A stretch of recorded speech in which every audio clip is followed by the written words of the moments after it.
Hello students, मैं doctor C S Rathore. मैं आप लोगों के लिए सीरीज की कॉन्वर्जेंसी ऑफ सीरीज का ये फर्स्ट वीडियो लेक्चर लेके आया हूँ। इसके पहले के वीडियो लेक्चर्स में आप लोगों ने इसके पहले हमने सीक्वेंस का वीडियो लेक्चर देखा, जिसमें हम सीक्वेंस क्या होता है, सीक्वेंस की कॉन्वर्जेंसी कैसे चेक करते हैं, और हम उससे रिलेटेड थ्योरम्स भी और इसके पहले के जो वीडियो लेक्चर्स हैं उसमें हमने देखे हैं। तो आइए हम इस वीडियो लेक्चर से शुरुआत करते हैं सीरीज की, कि सीरीज क्या होता है और उसकी कॉन्वर्जेंसी कैसे चेक करते हैं। हम इस वीडियो लेक्चर में देखते हैं, और ये वीडियो लेक्चर की एक सीरीज चलेगी, क्योंकि एक वीडियो लेक्चर में ये खत्म नहीं होने वाला। तो इस वीडियो लेक्चर को पूरा अंत तक देखिए, अच्छे से देखिए, समझिए, और उसके बाद एक बार बुक जरूर स्टडी कीजिए। जैसा मैं हर वीडियो लेक्चर में आप लोगों को कहता हूं कि बुक को जरूर रीड कीजिए, एक बार बुक के क्वेश्चंस जरूर सॉल्व कीजिए। तो चलिए हम देखते हैं कि सीरीज की कॉन्वर्जेंसी क्या होती है इस वीडियो लेक्चर में। तो चलिए सबसे पहले हम देखते हैं सीरीज का डेफिनेशन। सीरीज होता क्या है? तो U1, U2, U3, UN and so on be sequence of real numbers. मान लेते हैं ये रियल नंबर्स का सीक्वेंस है। तो इस सीक्वेंस को अगर हम इस फॉर्म में एक्सप्रेस करें, मतलब U1 plus U2 plus U3 plus UN and so on, तो ये जो एक्सप्रेशन होता है ये सीरीज कहलाता है, और ये एक रूल को फॉलो करता है। ये सीरीज का हर आगे आने वाला टर्म एक रूल को फॉलो करता है, तो ये कहलाता है सीरीज। मतलब सीक्वेंस के टर्म्स को इस फॉर्म में एक्सप्रेस किया जाए और एक रूल फॉलो करे आगे आने वाले टर्म्स, तो इस जो एक्सप्रेशन है उसको सीरीज बोलते हैं। और इस सीरीज को हम इस सम के फॉर्म में sigma n equal to 1 to infinity UN इस फॉर्म में हम एक्सप्रेस करते हैं। तो ये हो गया सीरीज का डेफिनेशन। अब देखते हैं सीरीज का जो पार्शियल सम होता है वो क्या होता है। सीरीज का पार्शियल सम यानी sequence of partial sums of a series. तो ये मान लेते हैं गिवन सीरीज है, series n equal to 1 to infinity UN with the given series. तो इसके फर्स्ट n टर्म्स का सम ले। इसके फर्स्ट n टर्म्स क्या क्या होंगे? U1, U2, UN। तो इनका अगर सम Sn से डिनोट करें तो ये Sn क्या कहलाता है? Sum of first n terms of the series UN। इसको बोला जाता है फर्स्ट n टर्म्स का सम सीरीज के।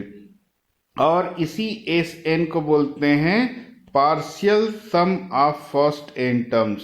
इसी को बोला जाता है पार्शियल सम, क्योंकि सीरीज के पूरे टर्म्स का सम नहीं है, उसके कुछ टर्म्स का सम है, इसीलिए इसको बोला जाता है partial sum of first n terms.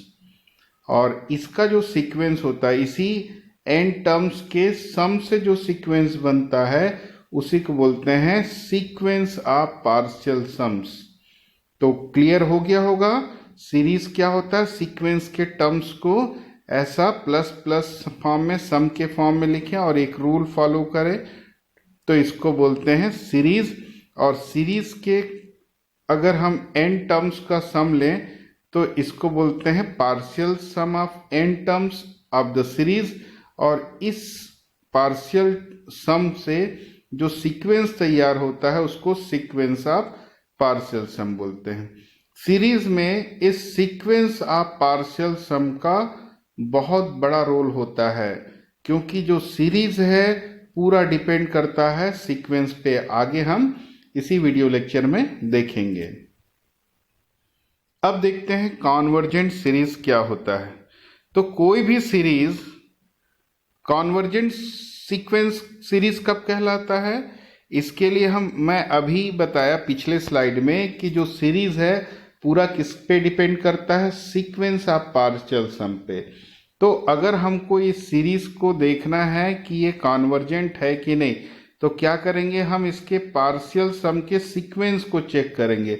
और पार्शियल सम का सीक्वेंस क्या होता है, लास्ट स्लाइड में हमने देखा। तो यू एन एक गिवन सीरीज है और एस एन क्या है, उसी सीरीज के पार्शियल सम का सीक्वेंस है।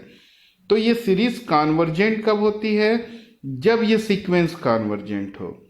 ये सीक्वेंस कॉन्वर्जेंट होगा तब हम बोलते हैं सीरीज कॉन्वर्जेंट होगा। तो हम यहाँ पे डेफिनेशन में लिखते हैं, then the series is said to converge to sum S. तब हम बोलते हैं इस सीरीज का जो सम है, यहाँ पर लिमिट नहीं बोला जाता, ध्यान रखिएगा। सीक्वेंस में लिमिट वर्ड यूज करते हैं, सीरीज में सम बोलते हैं। जैसे सीक्वेंस की लिमिट एस है बोलते हैं, तो यहाँ पर सीरीज का लिमिट नहीं बोलते, सीरीज का सम एस होगा। कब होगा, अगर इस सीक्वेंस की लिमिट एस होगी। और लिमिट का डेफिनेशन क्या होता है, if for epsilon greater than 0 there exist a positive integer m such that mod of Sn minus s less than epsilon for all n greater than or equal m।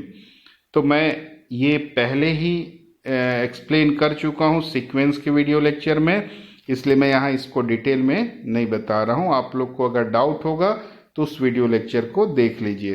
तो ये क्या है कि ये जो सीरीज है कॉन्वर्जेंट कब होगी, जब ये जो सीक्वेंस है ये कॉन्वर्जेंट होगा। और इस सीक्वेंस की जो लिमिट होगी, यहाँ पर एस क्या, इस डेफिनेशन से क्या क्लियर है, एस इस सीक्वेंस की लिमिट है। तो ये सीक्वेंस कॉन्वर्जेंट है और इसकी लिमिट एस है। तो सीक्वेंस कॉन्वर्जेंट होता है तब बोलते हैं सीरीज कॉन्वर्जेंट है।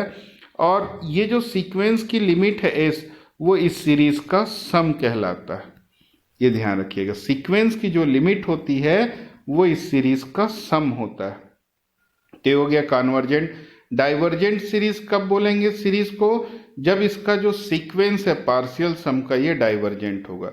इसीलिए मैं पहले स्लाइड में एक चीज बता दिया था कि सीरीज जो है पूरा डिपेंड करता है सीक्वेंस ऑफ पार्शियल सम पे।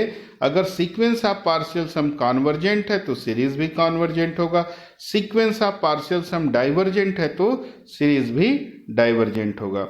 और ऑसिलेटिंग सीरीज क्या होता है, ऐसा सीरीज जिसका कोई मतलब उसका जिसका पार्शियल सम का सीक्वेंस लें, वो ना तो उसकी लिमिट प्लस इन्फिनिटी हो, ना ही माइनस इन्फिनिटी हो, और ना ही कोई डेफिनेट लिमिट हो। तो ये जो सीक्वेंस है, इस सीक्वेंस की लिमिट ना तो प्लस इन्फिनिटी है, ना ही माइनस इन्फिनिटी है, और ना ही कोई डेफिनेट लिमिट है। तब ये जो सीरीज है वो ऑसिलेटिंग सीरीज कहलाती है ना। इस सीरीज को ऑसिलेटिंग सीरीज या बोलते हैं, ये सीरीज ऑसिलेटरी है। तो क्लियर हो गया ये डेफिनेशन। अब चलो चलते हैं एग्जाम्पल पे। हमको यहाँ प्रूफ करना है कि ये जो सीरीज है वो कॉन्वर्जेंट है, ये सीरीज कॉन्वर्जेंट है। ये ऐसे ध्यान से देखिए, ये ज्योमेट्रिक सीरीज है क्योंकि इसमें कॉमन रेशियो है 1/2 का। तो ये जो ज्योमेट्रिक सीरीज है वो कॉन्वर्जेंट है, ये प्रूफ करना है। तो हम क्या करते हैं, अभी हमने देखा थ्योरी कि कोई भी सीरीज है उसकी कॉन्वर्जेंसी चेक करनी है तो क्या करना पड़ता है, इसके पार्शियल सम का सीक्वेंस निकालना पड़ता है। तो पहले हम इसका पार्शियल सम निकाल लेते हैं। तो इसके फर्स्ट n टर्म्स का सम निकाल लेते हैं। तो फर्स्ट n टर्म्स क्या क्या आएगा, 1 + 1/2 + 1/2 square up to 1/2 to the power n-1, ये nth टर्म होगा। तो अब इसका हम सम फाइंड कर लेंगे जीपी के फार्मूला से। जीपी के n टर्म्स का सम होता है a1 - r to the power n/1 - r। ये फार्मूला, अपने पास दो फार्मूला होता है सीरीज के सम का। तो ये फार्मूला कब अप्लाई करते हैं, when r common ratio r is less than 1। तो यहाँ कॉमन रेशियो r कितना है, 1/2 which is less than 1। Common ratio यहाँ 1/2 है जो 1 से छोटा है, इसलिए ये फार्मूला।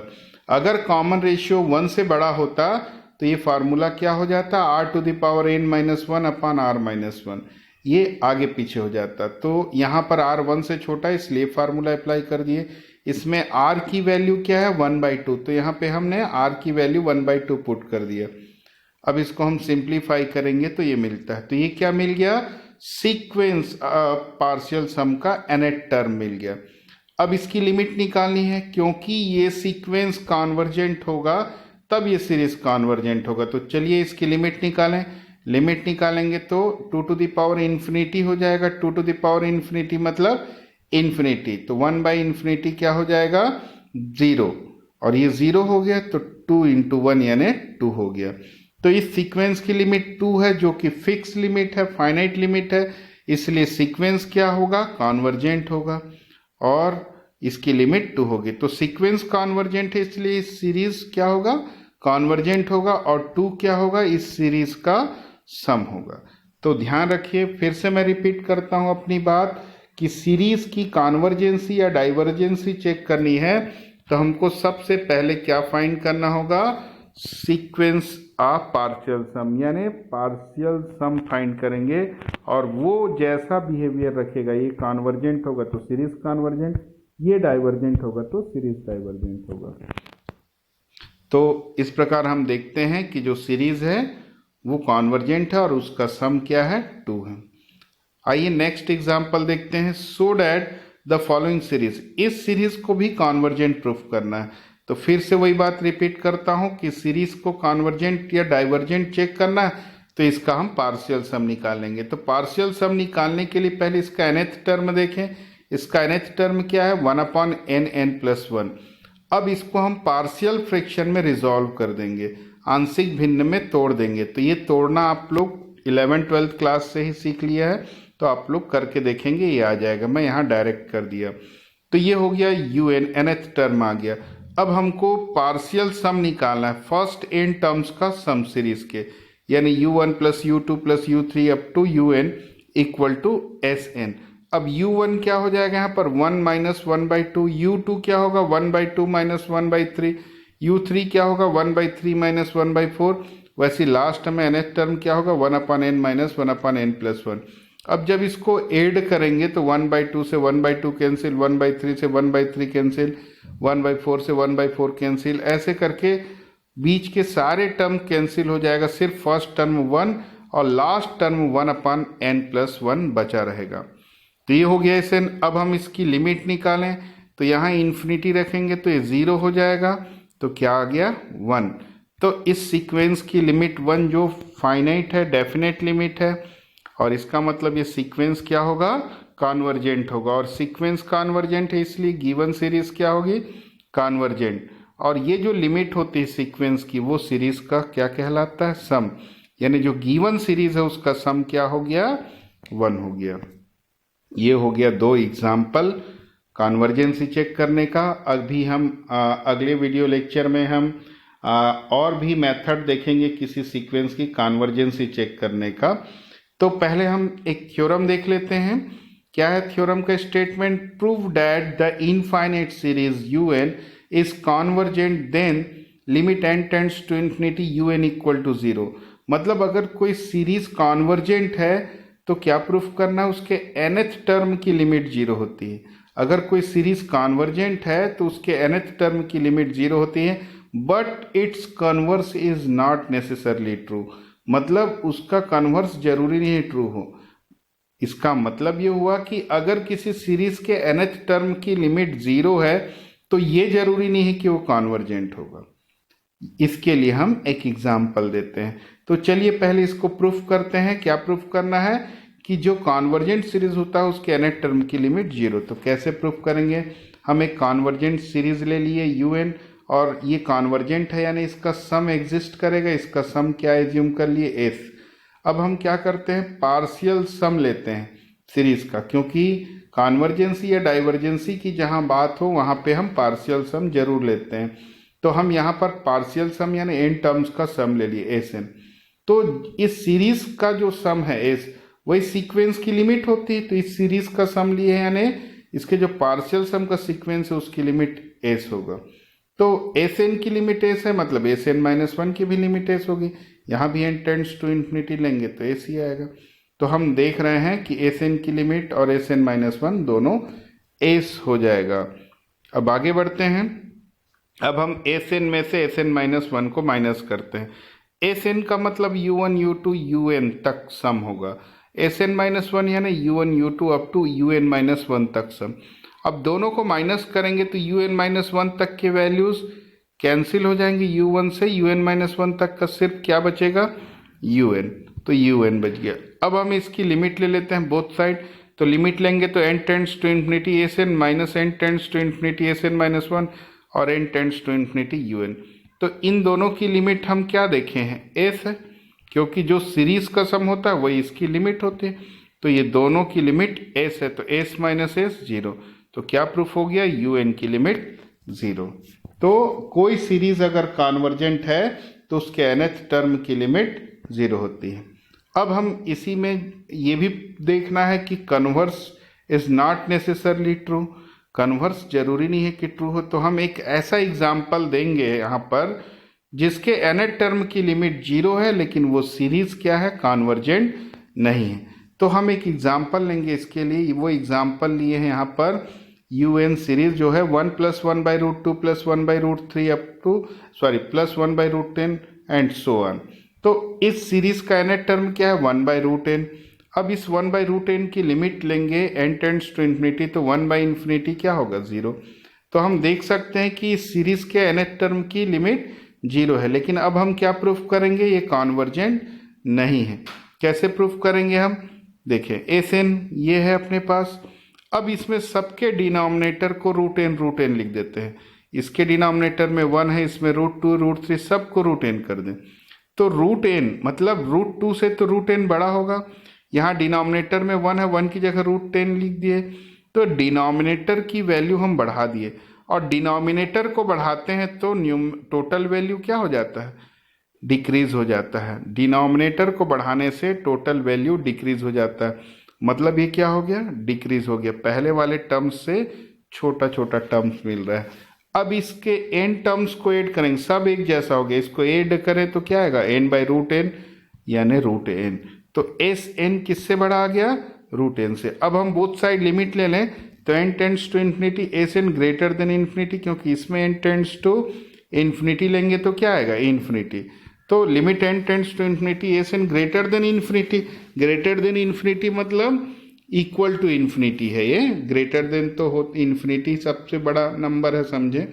तो ये क्या हो गया, इससे क्या प्रूफ हो गया कि ये सीक्वेंस क्या हो गया, डाइवर्जेंट, और सीक्वेंस डाइवर्जेंट है मतलब सीरीज डाइवर्जेंट है। तो हम ये देख रहे हैं यहाँ पर एग्जाम्पल में कि इसके nth टर्म की लिमिट तो 0 है लेकिन ये सीरीज डाइवर्जेंट है। तो क्लियर हो गया, ये थ्योरम बहुत इंपॉर्टेंट थ्योरम है। उसके बाद ये नेक्स्ट थ्योरम जो देखने वाले हैं पी सीरीज टेस्ट, ये भी बहुत इंपॉर्टेंट है। तो क्या है पी सीरीज टेस्ट, हम देखते हैं कि ये जो पी सीरीज, क्योंकि यहाँ पावर पी के फॉर्म में लगते हैं इसलिए इस सीरीज को पी सीरीज बोल देते हैं। मतलब इस सीरीज को अगर एक्सपांड करें तो 1/1 प्लस 1/2, मतलब n की जगह 1 रखेंगे, फिर 2 3 4 5, तो ये इनफाइनाइट सीरीज है, पावर p है सब में, इसलिए इसको p सीरीज बोल देते हैं।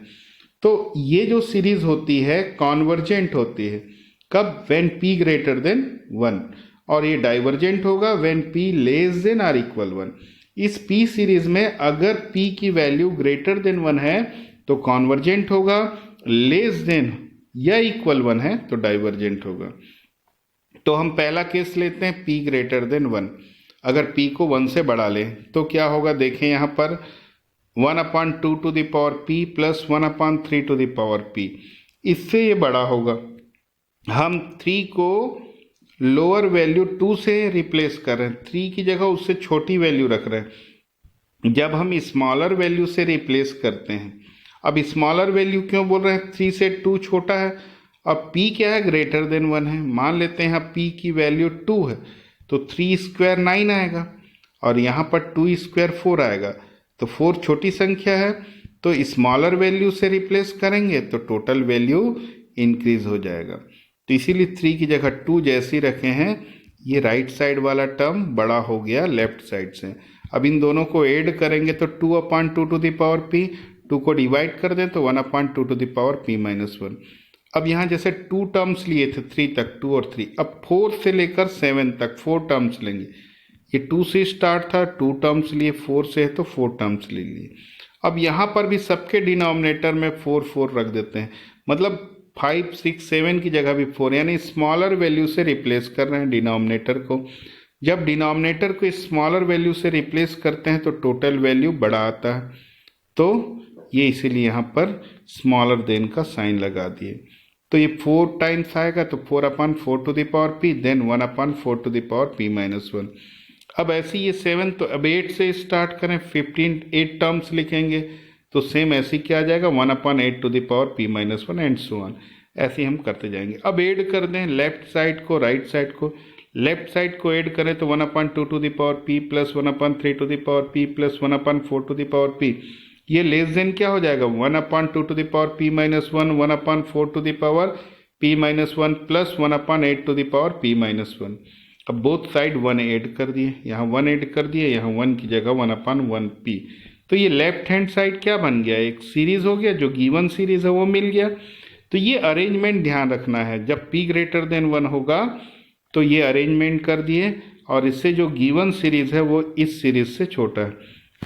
अब हम देखते हैं ये ज्योमेट्रिक सीरीज है। क्यों ज्योमेट्रिक सीरीज है, अगर हम दो कॉन्जिक्यूटिव टर्म्स का रेशियो निकालें तो इक्वल आता है। जैसे इन दोनों का रेशियो निकालेंगे तो क्या आएगा 1/2 to the power p minus 1। इन दोनों का भी रेशियो निकाल के देखिए 1/2 to the power p minus 1 ही आएगा। तो ये राइट हैंड साइड में जो इनइक्वलिटी का है वो ज्योमेट्रिक सीरीज है, और इसका कॉमन रेशियो r कितना है 1/2 to the power p minus 1, 1/2 to the power p minus 1, ये कॉमन रेशियो है, और ये 1 से छोटा होगा। क्यों 1 से छोटा होगा, क्योंकि p यहाँ पर 1 से बड़ा है। p की जगह हम 1 से बड़ी कोई भी वैल्यू रखें, जैसे 3 रख दे तो 3 माइनस 1 2, 2 टू द पावर 2 यानी 4, 1/4 हो गया। तो 1/4 तो 1 से छोटा ही है। तो हम देख रहे हैं कि ये राइट हैंड साइड क्या है, ज्योमेट्रिक सीरीज है, और इसका कॉमन रेशियो 1 से छोटा है। और ये रिजल्ट हमेशा ध्यान रखिएगा, ये स्टैंडर्ड रिजल्ट है कि कोई ज्योमेट्रिक सीरीज जिसका कॉमन रेशियो 1 से छोटा होता है वो कॉन्वर्जेंट होता है। तो यहाँ पर कॉमन रेशियो 1 से छोटा है यानी कॉन्वर्जेंट हो गया। तो जब ये बड़ी सीरीज कॉन्वर्जेंट है तो ये तो उससे छोटी सीरीज है, ये बड़ी सीरीज कॉन्वर्जेंट है, तो कॉन्सिक्वेंटली इसका जो स्मॉलर सीरीज है ये भी कॉन्वर्जेंट होगा। मतलब जो गिवन सीरीज है वो क्या हो गया, इस केस में कॉन्वर्जेंट हो गया। तो क्लियर हो गया, जब p ग्रेटर देन 1 होता है तो जो गिवन सीरीज है वो कॉन्वर्जेंट हो जाता है। अब देखते हैं case 2, when p equal to 1। p equal to 1 होगा तो ये सीरीज क्या है, p हट जाएगा, सब में p की जगह 1 रख दिए, तो अब ये गिवन सीरीज ऐसा आ गया। अब जैसे पहले केस में जो अरेंजमेंट किए थे वैसे कुछ इसमें भी करना है, लेकिन थोड़ा सा अलग है। जैसे वहाँ 1/2 से स्टार्ट किए थे, हम 1/3 प्लस 1/4 लेंगे, और इसमें 3 की जगह 4 रख रहे हैं, मतलब बड़ी वैल्यू से यहाँ पर रिप्लेस कर रहे हैं। तो 3 की जगह 4, तो डिनोमिनेटर को बड़ी वैल्यू से रिप्लेस करेंगे तो टोटल वैल्यू छोटी हो जाएगी, इसलिए ये सिंबल लग जाएगा। तो ये भी 1/4 प्लस 1/4 1/2 हो गया।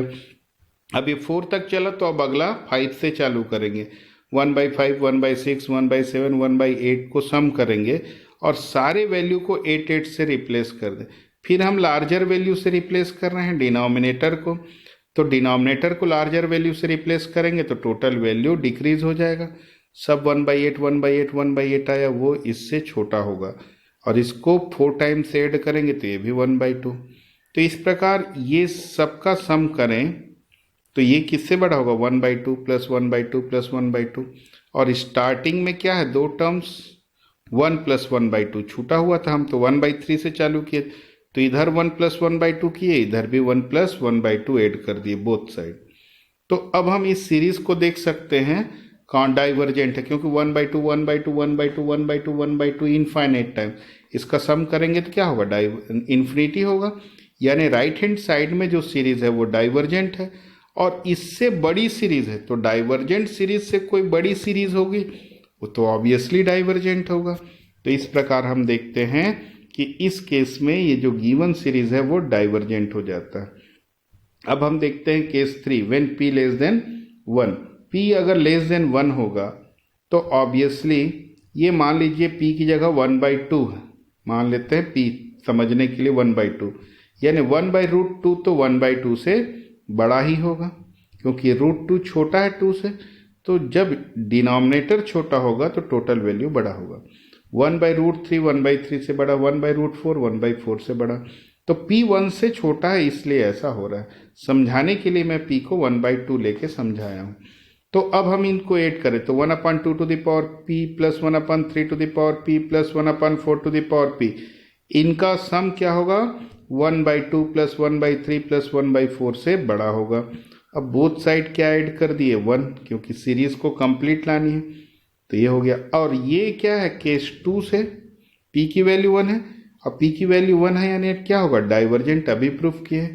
तो ये सीरीज डाइवर्जेंट है, तो उससे तो ये बड़ी सीरीज है, ये गिवन सीरीज है, ये भी डाइवर्जेंट हो जाएगा। यानी P लेस देन 1 में भी ये सीरीज डाइवर्जेंट होता है। तो इस प्रकार P सीरीज टेस्ट का प्रूफ कंप्लीट होता है।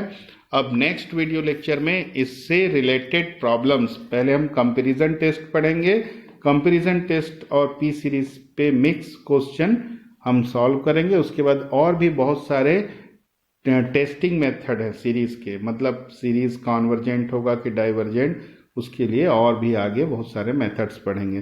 तो चलिए फिर नेक्स्ट वीडियो लेक्चर में मिलते हैं। तब तक आप लोग इसको अच्छे से रीड करिए, वॉच कीजिए इस वीडियो को और नोट्स तैयार कीजिए। Thank you.